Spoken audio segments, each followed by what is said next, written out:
Halo teman-teman semua, apa kabar? Perkenalkan, nama saya Risma Yunita dari 4B Pendidikan Sejarah. Pada kesempatan kali ini, saya akan mengulas mengenai perjalanan agama Islam dalam peradaban Spanyol pada kurun waktu 711 Masehi sampai 912 Masehi. Sebelum kehadiran Islam, Spanyol dihuni oleh berbagai bangsa, di antaranya bangsa Suevi dan bangsa Celtic, yang merupakan satu rumpun dengan penduduk asli Inggris, Skotlandia, dan Irlandia.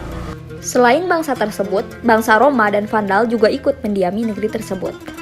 Di latar belakangi konflik politik, Gubernur Vandal mengajak bangsa Arab untuk berbondong-bondong ke Andalusia untuk melakukan invasi yang melalui komando Torik bin Ziyad. Dan pada waktu itulah Islam mencatatkan kemenangan.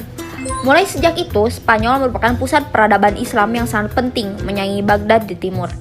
Keberadaan Islam di negara yang dijuluki sebagai negeri matador ini memberikan dampak kemajuan yang signifikan di berbagai aspek, khususnya dalam aspek pengetahuan dan teknologi.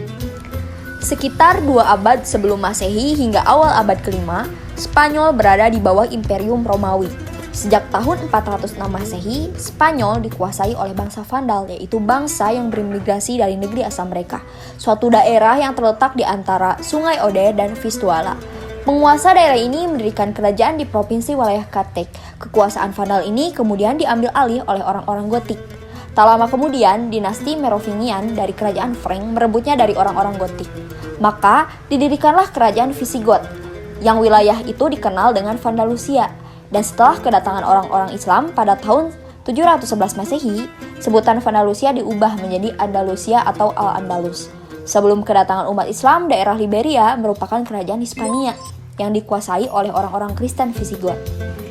Pada tahun 711 Masehi, pasukan Umayyah yang sebagian besar merupakan bangsa Moor dari Afrika Barat Laut menyerbu Hispania dipimpin Jenderal Torik bin Ziyad dan di bawah perintah dari kekhalifahan Umayyah di Damaskus. Kehadiran orang-orang Islam di Spanyol merupakan awal munculnya Islam di benua Eropa, karena Spanyol merupakan pintu gerbang bagi benua tersebut. Sebagaimana diinformasikan dalam buku-buku sejarah, ekspansi Islam ke wilayah barat terjadi pada masa kekhilafahan Bani Umayyah dengan khalifah atau pemimpin Al-Walid bin Abdul Malik. Nah, pada kesempatan kali ini, saya hanya akan membahas 2 periode, yaitu periode pertama pada tahun 711 sampai 755 Masehi. Pada periode ini dimulai dari ekspansi Islam ke Spanyol yang dipimpin oleh Torik bin Ziyad. Pada periode ini, perpolitikan di Spanyol belum stabil. Pasalnya, pemerintahan berada di bawah para wali yang diangkat oleh Khalifah Bani Umayyah, yaitu berpusat di Damaskus. Dalam periode ini, terjadi banyak gangguan keamanan di beberapa wilayah, baik gangguan dari luar ataupun dari dalam. Sebagai contoh yaitu perselisihan antar elit penguasa dan perbedaan etnis dan golongan.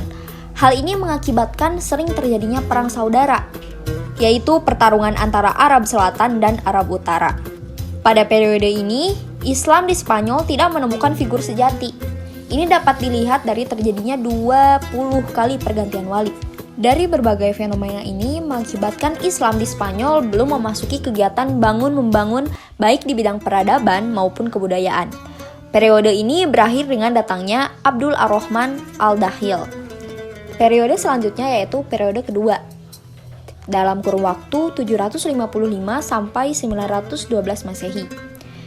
Periode ini Spanyol dikendalikan oleh Abdul Ar-Rahman I yang memasuki Spanyol di tahun 755 Masehi dan diberi gelar Al-Dakhil, yaitu yang masuk ke Spanyol, yang bergelar Amir, Panglima atau Gubernur. Namun, gelar tersebut bukan berarti ia tunduk pada pusat pemerintahan Islam, yang ketika itu dipegang oleh Khalifah Abbasiyah di Baghdad. Selanjutnya, ia berhasil mendirikan dinasti Bani Umayyah di Spanyol. Beberapa penguasa Spanyol pada periode ini diantaranya yaitu Abdul Ar-Rahman I, Hisam I, Hakam I, dan lainnya. Nah, kemajuan Spanyol dimulai dari periode ini. Kemajuan itu terjadi dalam bidang politik, peradaban, serta pendidikan. Ini dapat dilihat dari masing-masing penguasa pada periode ini. Contohnya, Abdul Ar-Rahman mendirikan masjid di Cordova dan sekolah-sekolah di kota besar di Spanyol. Selanjutnya Hisam, dikenal berjasa dalam menegakkan hukum Islam, dan Hakam dikenal sebagai pembaharu dalam bidang kemiliteran. sedangkan Abdul Ar-Rahman sebagai penguasa yang cinta ilmu. Tak heran jika masa Abdul Ar-Rahman, pemikiran filsafat mulai masuk dan ilmu pengetahuan mulai semarak dan meriah pada masa ini. Karena ia mengundang para ahli dari dunia Islam lainnya untuk datang ke Spanyol.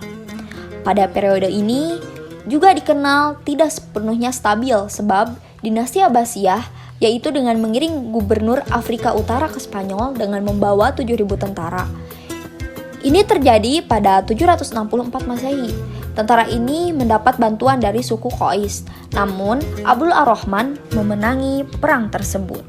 Masalah kedua tentunya dari orang Kristiani yang berada di luar Andalus dan berusaha menjatuhkan Islam. Namun hal itu lagi-lagi gagal. Dalam masa lebih dari 7 abad, kekuasaan Islam di Spanyol, umat Islam telah mencapai kejayaannya di sana. Banyak prestasi yang mereka peroleh, bahkan pengaruhnya membawa Eropa dan kemudian membawa dunia kepada kemajuan yang lebih kompleks. Bagaimanapun gigihnya usaha raja terakhir, yaitu Bani Ahmar untuk menyelamatkan kerajaannya, akhirnya runtuh juga oleh 2 buah kerajaan Kristen yang bersatu.